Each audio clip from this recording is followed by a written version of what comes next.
What is going on, everybody? Welcome back to the channel. After Sound here, bringing you Splinterlands content every single day. We also stream right here on this channel as well as on Twitch, so make sure you come by and say hello. This video is also brought to you by my music, which is available anywhere you stream music under the name After Sound, and I do have a new song out recently called Dreamin', so check it out. Let me know what you think, and I appreciate the support. Okay, guys, let's talk about a recent post from Royal Eagle. This actually came out a couple of days ago, but just wanted to make sure that I highlight it here for you.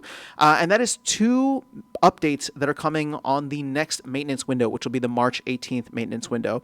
So the two things that they listed here are daily rentals are going to be removed. This was part of the proposal that passed, so we will be moving to only seasonal rentals.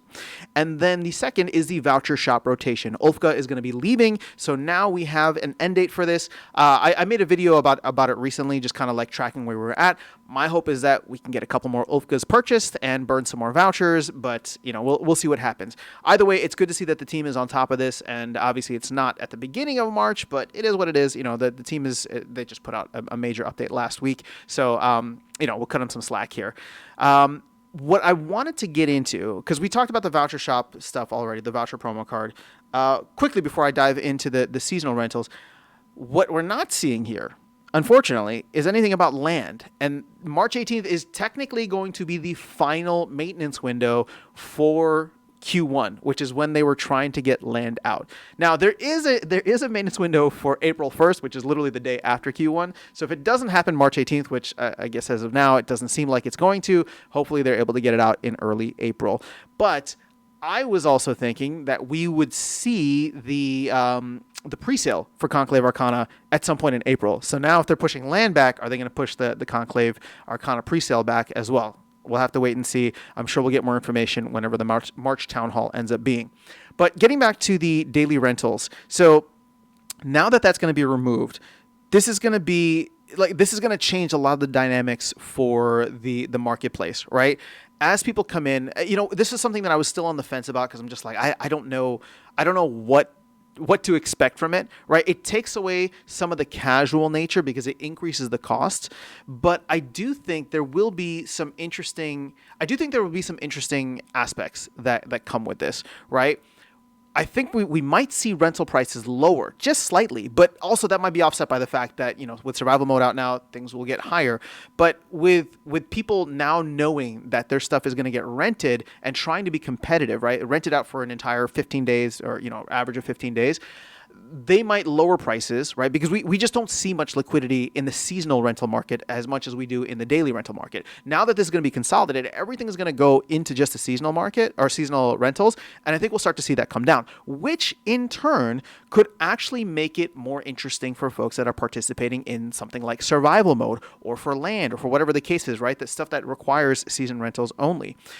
So as those costs come down, we might see increased participation. We might see increased activity within the marketplace, right? Stuff that wasn't getting rented before might start to get rented. So it is going to shake things up one way or another. And I do think, you know, again, maybe this is just the optimist in me. I do think that it'll be for the best in the long run, right? If we do end up missing daily rentals, I'm sure that's something that we could maybe make a proposal to bring back, but you can see how people felt about it already. And as it aligns with the rest of the game, if we're going to move to these, you know, really having seasons be basically having seasons be the metric of time with Splinterlands, what I would love to see, and this is kind of just is a little speculation in the future or just for the future, I would love to see everything kind of align with seasons, meaning that if we're going to do season rentals, we should get it so that brawls may be moved to either a 5-day cycle or a 7-day cycle, right?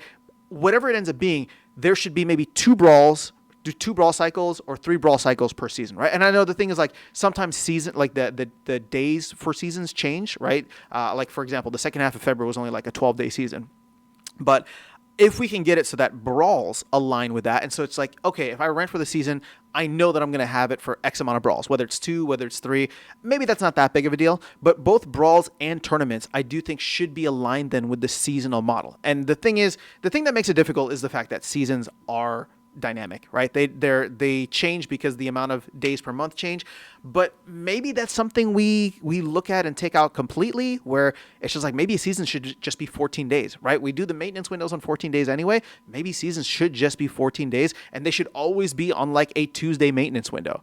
And so therefore now it's kind of easy. You have 26 seasons per year, right? It's not aligned with months, even though I kind of like it aligned with months. But all I'm saying is there should be a standardization across the board. And if you can't standardize, if like doing it monthly, meaning having 2 seasons per month, makes it difficult, then maybe we switch to the maintenance window cycle of every 2 weeks. And then everything else is somewhat easy, because then you can have 2 brawl cycles over 14 days. You can have X amount of tournament cycles over 14 days. You get what I'm saying? So that is my hope, is that if we're moving towards that direction, we start to see standardization across the board. That way it's just easy for somebody who comes in. It's just like, okay, I'm going to rent my card, so, rent out some cards or whatever it is on this Tuesday, and I know that I'll have it for 2 weeks, and I'll be able to participate in X, Y, and Z, right? I know ahead of time what I'll be able to do. I know ahead of time the cooldowns for survival mode and all that, and everything just starts to get a little bit easier, and people can make more informed decisions. So that's all I have for you guys in this video. Just wanted to share the update and some thoughts on where I think we could potentially move in the future. Again, I haven't heard this from the team, and it's not necessarily a suggestion to the team, but it's a suggestion that I'm throwing out there just to have something standardized. Although I'm not even fully sold on it, because I kind of like the 2 seasons per month. It's just difficult to standardize around that if you're going to put everything into that chunk. And I think that we should have some kind of standardized time frame here within Splinterlands moving to this process. So that's all I have for you guys in this video. Let me know your thoughts in the comments below. Otherwise, I'll catch you all in the next one and see you around the game. Take care.